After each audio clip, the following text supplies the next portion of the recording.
हर खबर पर होगी आपकी पकड़। डाउनलोड कीजिए एबीपी लाइव ऐप।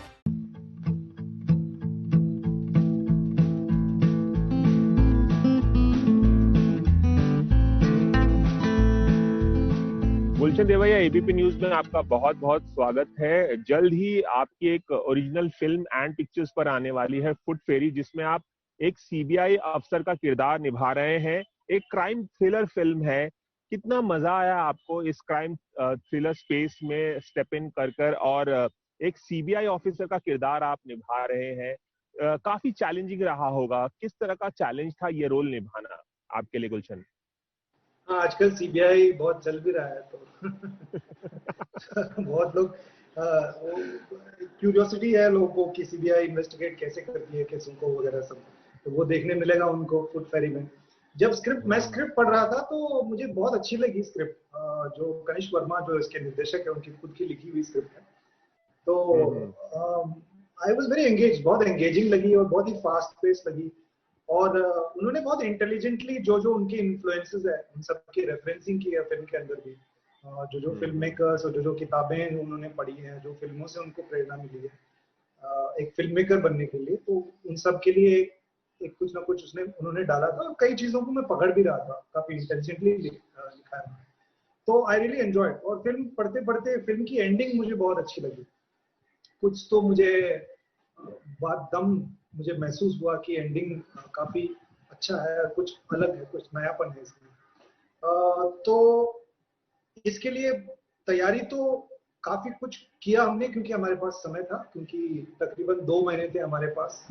तो कनिष्क ने क्या किया कि सारे एक्टरों के साथ काफी सारे रीडिंग्स किए थे उसने। हमेशा चर्चा होती थी, हर हफ्ते हमारे लोगों के बीच में चर्चा होती थी कि इस सीन के ऊपर, कैरेक्टर के ऊपर।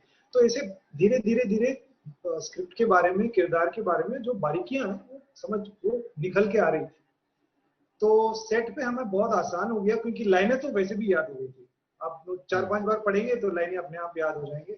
और ऐसी कोई मुश्किल भाषा नहीं है, हिंदी में ही है, तो वो इतनी चैलेंजिंग नहीं थी। लेकिन एक दूसरे के किरदारों के बारे में हम बहुत कुछ जानते थे, तो ये सेट पे बहुत आसान हो गया, क्योंकि सेट पे बहुत समय बचाया हमने। तो आई थिंक कनिष्क का ये जो टेक्निक था, इतना रिहर्सल करवाना, वो मैंने बहुत एंजॉय किया। तो शूटिंग से ज्यादा मैं, क्योंकि शूटिंग आसान हो गई, तो पूरे प्रोसेस को मैंने बहुत एंजॉय किया था। और कि मैं ऐसे पहली बार हो रहा है कि इतना रिहर्सल करने मिला किसी फिल्म के लिए। जो क्योंकि मैं नाटक की दुनिया से हूँ, तो वहां पे तो रिहर्सल के काफी आदी है, हमें रिहर्सल तो होती है वहां पे 1.5-3 महीने, 2.5-3 महीने। तो लेकिन पूरे 2 महीने का रिहर्सल और रीडिंग्स एक फिल्म के लिए, ये एक नई बात थी मेरे लिए, जिसको मैंने बहुत एंजॉय किया। पिछले 6-7 महीनों में जब दुनिया में कुछ नहीं हो रहा था, भारत में भी सब कुछ बंद था, ऐसे में आप घर पे बैठकर क्या क्या कर रहे थे? क्या कुछ पढ़ रहे थे? क्या कुछ देख रहे थे? अगर कुछ आप बता पाए हमें। मैं पहले तो राजस्थान में था, तो शूटिंग बंद करके आना पड़ा। तो उस चीज का थोड़ा गम था कि जो शूटिंग हमने शुरू की थी वहां पे, वो बीच में छोड़ के आना पड़ा ना। बीच तक भी नहीं पहुंचे थे हम लोग। तो वो एक हफ्ते 2 हफ्ते में, अपने पहले तो सब लोग, मैं समझ रहा था कि ये क्या है, लॉकडाउन लॉकडाउन का सिचुएशन क्या है, कैसा है। तो सबकी उम्मीद यही थी कि मतलब 15-20 दिन में सब कुछ ठीक हो जाएगा, फिर हम लोग सब अपनी जिंदगी में वापस जा सकते हैं। लेकिन ऐसा नहीं हुआ। तो पहले मैं YouTube में बहुत समय बिताता हूँ। और पढ़ना मुझे इतना अच्छा नहीं लगता, हालांकि मैं कुछ चीजों को पढ़ता हूँ। लेकिन काफी टाइम से एक नई किताब नहीं पढ़ी है मैंने। पुराने ही कुछ किताब हैं जो मैं धीरे धीरे पढ़ता रहता हूँ। लेकिन YouTube पे कुछ ऐसे कई सारे, बहुत कुछ मिल जाता है आपको हर चीज के बारे में। तो कुछ चैनल्स हैं जिनको मैं काफी फॉलो करता हूँ। और ये साइंस के बारे में भी है, सिनेमा के बारे में भी है, फुटबॉल के बारे में भी है, क्योंकि मैं फुटबॉल प्रेमी हूँ। और अलग अलग चीजों के बारे में, बंदूकों के बारे में, उसका भी शौक है मुझे। थोड़े वेपनरी का शौक है मुझे।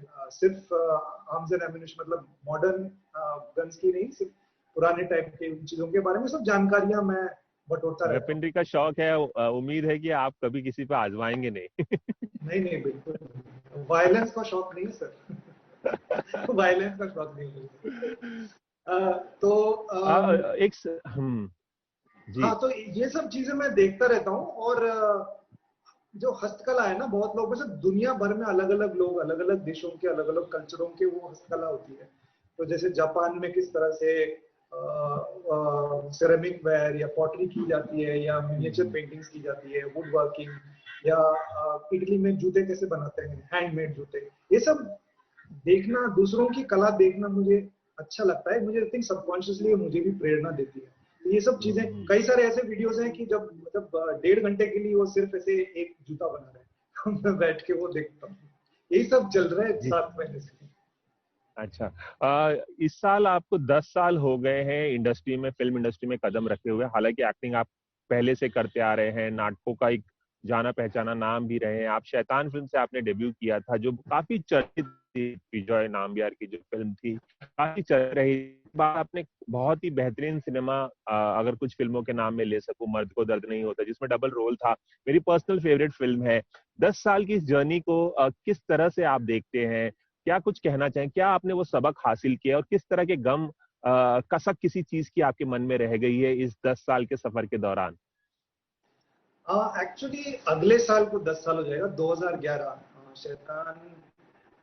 Actually that girl in yellow boots shooting तो मेरी आपने पहली पहले शुरू कर दी होगी, 1 साल पहले शूटिंग शुरू कर दी शूटिंग होगी तो फिर। 2009 से ही कर रहा था मैं, लेकिन रिलीज से पकड़ते हैं ना, क्योंकि हमेशा जो बाहर हम्म। आपका IMDb पे या कहीं पे भी आपकी जी फिल्मों की जी। लिस्टिंग होती है, कोई भी मतलब बॉलीवुड के भी कोई वेबसाइट्स हो, वहाँ पे रिलीज चंद डेट से, महीनों में हो जाएंगे, हाँ। हाँ, रिलीज डेट तो सारे 2011 है। 2011 में 3 फिल्में मेरी हुई थी। अप्रैल में दम्मारुदम हुई थी, फिर जून में हुई थी शैतान, जिसका आपने जिक्र किया था, और that girl in yellow boots, जो टेक्निकली मेरा डेब्यू फिल्म है, लेकिन वो रिलीज सितंबर में हुई थी। तो तो अगले साल को हो जाएंगे 10 साल। लेकिन आपका सवाल फिर भी जायज है। मैं पीछे मुड़ के देखता हूँ तो कभी कभी मुझे बिलीव नहीं होता कि मैं, एक जमाना था जब मैं बैंगलोर में कपड़े बना रहा था, और मैं घर पे था और सपने देखता था कि मैं एक दिन ऐसे बड़े पर्दे पे आऊंगा, हिंदी फिल्मों में एक अभिनेता बनूंगा, ऐसे सपने देखता था मैं। और आज भी तकरीबन 10 साल बाद भी मुझे कभी कभी ये यकीन नहीं होता। अपने आप को चिंता मारना पड़ता है कि नहीं, तुम, ये सच्चाई है, आपने जो सपना देखा था आप जी रहे हो, और आप काम कर रहे हो, और लोग आपके साथ काम करना चाहते हैं, और लोग आपकी प्रशंसा करते हैं। कुछ लोग तो ये भी कहते हैं कि आप हमारे लिए एक प्रेरणा हो। तो ये सब सुन के बड़ा अच्छा लगता है। हाँ, करियर बहुत कुछ बेहतर हो सकता, और कई चीजों के बारे में मुझे जानकारी नहीं थी, मुझे पता नहीं था। ये आने के बाद देख के या सीखा मैंने, या आपके साथ कुछ घटता है तो आपको लगता है कि अरे नहीं नहीं, मैंने ये डिसीजन लिया था, अगली बार ऐसा कुछ है तो मैं, वो तजुर्बा है कि डिसीजन किस तरह से लिया जाता है। तो शुरुआत में अपने आप को, खुद को लेके इतना ज्यादा कंफर्टेबल महसूस नहीं करता था। मुझे कहीं पे लगता था कि हाँ यही चाहिए था, लेकिन जब ये मिला मुझे, इस जगह में अपने आप को कंफर्टेबल महसूस नहीं करता था। एज गुलशन, किरदारों के पीछे मैं कंफर्टेबल था, कोई भी किरदार के पीछे छुप जाता था। लेकिन एज गुलशन, जैसे मैं आपके साथ बात कर रहा हूँ अभी, शुरुआत में किसी के साथ बात, किसी पत्रकार के साथ में, या किसी प्रोड्यूसर के साथ में, किसी बड़े एक्टर के साथ में, ये लोग मिलते रहते थे। बहुत मुश्किल होता था मुझे उनके सामने मतलब संतुलन बनाए रखने, कामली, मतलब एक कंपोजर मेंटेन करने के लिए। लेकिन अभी ऐसा नहीं होता। तो ये सब मुझे आता नहीं था, मैंने सीखा बहुत कुछ। बहुत लोग, दूसरे लोगों के, मेरे साथ में जो निकल के आए थे कलाकार, ये मेरे सीनियर्स और मेरे बाद जितने भी लोग आए, उनको भी देख के सीखा कि हाँ ठीक है, ये लोग जो जिस तरह से कर रहे हैं ये ठीक है, वो ठीक है। क्राफ्ट के बारे में भी और करियर के बारे में भी।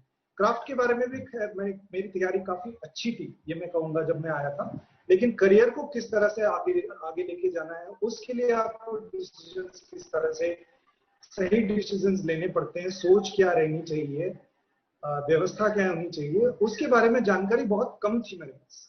तो ये सब इन 10 गुलशन, सालों में मैं बहुत सीखा। गुलशन, एक सवाल मैं और आपसे पूछना चाहूंगा। सुशांत सिंह राजपूत की मौत के बाद इंडस्ट्री में एक बार फिर से नेपोटिज्म की बहस छिड़ गई है, फेवरेटिज्म की बहस छिड़ गई है, ग्रुपिज्म की बहस छिड़ गई है। आउटसाइडर, आप एक आउटसाइडर हैं, आपने अपना टैलेंट साबित किया और आपने एक मकाम हासिल किया, लेकिन बार बार कहा जाता है कि आउटसाइडर को वैसे मौके नहीं मिलते हैं, उस तरह से प्रेफरेंशियल ट्रीटमेंट नहीं मिलता जो एक इनसाइडर को मिलता है या एक स्टार किड को मिलता है। आपकी इस पूरे मसले पे राय क्या है, जो इतने महीनों से ये बहस चली आ रही है? तमाम बॉलीवुड बड़ा इस पे एक बटा हुआ भी नजर आ रहा है। बॉलीवुड से भी आवाजें उठ रही हैं कि ऐसा नहीं है कि आउटसाइडर को मौके नहीं मिलते। आप क्या कहना चाहेंगे? मैं थोड़ा सा अपने आप को डिटैच करके बहुत अनइमोशनल तरीके से मैं इसके बारे में कुछ कहना चाहूंगा। 2 चीजें। एक तो जो आर्ट्स की दुनिया है, मतलब सिनेमा आर्ट्स में गिना जाता है ना, सिनेमा एक आर्ट है, इसमें मेरिटोक्रेसी हो ही नहीं सकती, एग्जिस्ट ही नहीं कर सकती। किसी भी कला में मेरिटोक्रेसी एग्जिस्ट ही नहीं कर सकता है, क्योंकि मेरी सोच से या मेरी नजर से एक फिल्म या एक अभिनेता बहुत बेहतर है, आपकी नजर उसके बिल्कुल विरुद्ध जा सकता है, और हम दोनों सही हैं, क्योंकि ये सब्जेक्टिव मामला होता है। जब तो आपका चयन किसी प्रोजेक्ट के लिए किसी डायरेक्टर किस नजर से देखते हैं, आपको वो पसंद करते हैं नहीं पसंद करते हैं, प्रोड्यूसर, दर्शक, ये सबका एक परसेप्शन ही होता है, सब ऑब्जेक्टिवली देखा नहीं जाता, सब सब्जेक्टिव ही होता है। तो हमारी पूरी इमेज, हमारी पूरा करियर, जिस तरह से हमारी फिल्मों को लोग आके देखते हैं, जिस तरह से हमारा चुनाव रोल्स के लिए या प्रोजेक्ट्स के लिए होता है, ये सब सब्जेक्टिव डिसीजंस होते हैं। तो पूरा परसेप्शन का गेम है ये सबकॉन्शियसली हम सब लोग जानते हैं, लेकिन कॉन्शियसली इतना समझ नहीं पाए हैं। तो कैसे मेरिटोक्रेसी, कैसे आप नाप नहीं सकते, किसी का टैलेंट नाप सकते हैं क्या? आप नहीं नाप सकते। लेकिन आप रेस भाग रहे हैं दो लोग, तो वो नापा जा सकता है कि 100 मीटर की दौड़ किसने कितने कम समय में लगाया, क्योंकि कम समय जिसका था वो जीता है, वो फर्स्ट है, ये नापा जा सकता है। या मैथमेटिक्स का एग्जाम दे रहे हैं या कोई एग्जाम दे रहे हैं, वो नापा जा सकता है कि अंक किसके ज्यादा और कम है, बिकॉज इट्स क्वांटिफाइबल। टैलेंट का नहीं कर सकते। सो ये बहुत सारा ये जो मसला हो रहा है, इस चीज को मतलब समझे बिना हो रहा है। दूसरी बात ये है कि मुद्दा तो ये नेपोटिज्म का, मतलब किसी का प्रिविलेज है, क्या कर सकते हैं? कोई प्रिविलेज है, मैं प्राइवेट स्कूल में पढ़ा हूं, ये मेरा प्रिविलेज है। मेरे साथ में बहुत लोग, मेरे साथ जो दोस्त खेलते थे, गवर्नमेंट स्कूल में जाते थे, क्योंकि उनका वो प्रिविलेज नहीं था, उनके माता पिता अफोर्ड नहीं कर सकते थे। तो ये सब प्रिविलेजेस हैं। हर पावर स्ट्रक्चर का एक करप्शन हो सकता है, जो पावरफुल पोजीशंस में होते हैं ना, इसका मतलब ये नहीं कि सब लोग उस पावर का सदुपयोग करेंगे। कुछ ना कुछ करप्शन रहता है। ये हर सिस्टम में, चाहे वो आप पॉलिटिक्स में ले लीजिए, ब्यूरोक्रेसी में ले लीजिए, या बॉलीवुड में ले लीजिए, कॉर्पोरेट कल्चर में ले लीजिए, या न्यूज मीडिया में ले लीजिए, जहां जहां पे कोई पावर स्ट्रक्चर्स है, एक पावरफुल ग्रुप्स है, पावरफुल व्यक्ति है, कभी कभार वो कुछ ना कुछ करप्शन आ ही जाता है। उनसे नहीं आता तो उनके नीचे वाले करें। तो गुलशन, आपका ये कहना है कि हालात हैं, उसमें से ही हालात हैं, व्यवस्था ऐसी ही है, उसमें से अपना रास्ता बनाना पड़ता है। रास्ता आपको बनाना पड़ता है। बहुत सारी चीजों को सही भी किया जा सकता है, लेकिन जो पॉइंट्स पे ये मुद्दा रेज किया जा रहा है, उस पॉइंट्स को मैं कह रहा हूं कि आप नाप ही नहीं सकते। टैलेंट को कैसे, मेरिटोक्रेसी जो मांग रहे हैं ना, कैसे आप मांग सकते? मेरिटोक्रेसी नहीं हो सकती है। हाँ, ये जो करप्शन हो रहा है, जो पॉलिटिक्स, अंदरूनी पॉलिटिक्स होता है कि आपकी फिल्म को इतने स्क्रीन मिलेंगे, वो शोज नहीं मिलेंगे, कुछ छोटी फिल्मों को का प्रदर्शन करने के लिए आपको एग्जीबिशन शो, और ऐसे बहुत सारे प्रोड्यूसर लेवल पे वो सारे करप्शन है, वो बेटर हो सकता है। बट ये नेपोटिज्म, फेवरेटिज्म, इसके बारे में इतना चिल्लाना, क्योंकि मेरे हिसाब से सेंस ही नहीं बनता है। हाँ, ये है, होता है, सबके साथ होता है। ऐसा नहीं है कि ये स्टार्स के साथ नहीं होता है। इतने सारे स्टार्स के बच्चे भी हैं जिनको फिल्म ही नहीं मिलता है। तो I am not really bothered. मेरे लिए वो प्रॉब्लम नहीं है। जो सिस्टम में और करप्शन है, जिनको सही किया जा सकता है। ऑल द बेस्ट आपके करियर के लिए। एबीपी न्यूज से खास बातचीत करने के लिए बहुत बहुत शुक्रिया।